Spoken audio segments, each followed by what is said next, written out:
Olá! Neste vídeo, iremos falar um pouco sobre a primeira pessoa diagnosticada com autismo.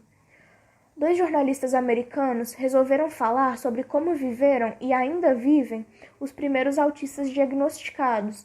Eles escreveram um livro chamado In a Different Key: The Story of Autism.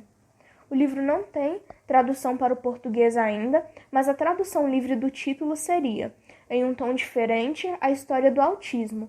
Um dos personagens do livro é o Donald Gray Triplett, conhecido como caso 1 do transtorno do espectro do autismo. O Donald nasceu em 1933 nos Estados Unidos, filho de um advogado e de uma professora, e ele era uma criança profundamente isolada. Logo no início, seus pais perceberam que o comportamento dele fugia dos padrões de uma criança da mesma idade. Ele não correspondia aos sorrisos da mãe, não tinha reação ao ouvir a voz dela, e ao falar, muitas vezes ele repetia o que os outros diziam. Ele também não se interessava nas outras crianças que os pais levavam para brincar com ele. E apesar do comportamento diferente do filho, os pais de Donald nunca duvidaram da sua inteligência, porque ele tinha uma memória surpreendente. Ele lembrava desde a ordem das miçangas colocadas aleatoriamente pelo seu pai num cordão até as letras de músicas que ele teria ouvido apenas uma vez na vida. E foi com 2 anos e meio de idade, no Natal, que ele cantou sozinho, com a afinação perfeita, músicas que a mãe dele havia cantado para ele uma única vez. Mas mesmo as suas habilidades não impediram que ele fosse internado por ordens médicas. Donald foi internado em 1937, com apenas 3 anos de idade. Felizmente, esse período de internação não durou muito, porque em 1938 os seus pais decidiram buscá-lo e levá-lo para casa.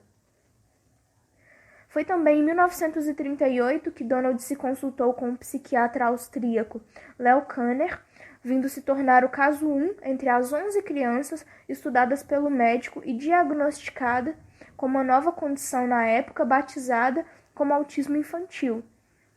Essas consultas foram um ponto de partida para Kanner publicar um artigo pioneiro que estabelecia padrões para diagnóstico da sua descoberta. Após essas consultas com o psiquiatra, a família Triplett voltou para Forest, a cidade em que o Donald nasceu, e vive até hoje.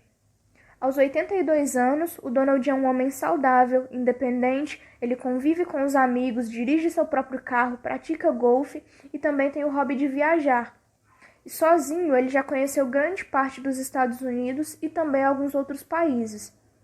Então, resumindo, o Donald de hoje é um senhor aposentado e feliz, o que é uma realidade muito diferente da que ele teria se ele tivesse continuado internado. Parte desse crédito deve-se à mãe dele, porque além de levá-lo para casa, ela também tentou incansavelmente conectá-lo com o mundo à sua volta e tentou dar a ele também uma linguagem para que ele pudesse se comunicar e fazer com que ele pudesse também cuidar de si mesmo. Esse esforço ele funcionou porque quando chegou à adolescência, Donald conseguiu frequentar uma escola comum e depois ainda ingressou na faculdade, onde se formou em francês e matemática. E o crédito principal desse resultado é do próprio Donald, pela sua inteligência nata e pela capacidade de aprendizado que permitiu com que ele realizasse todo o seu potencial.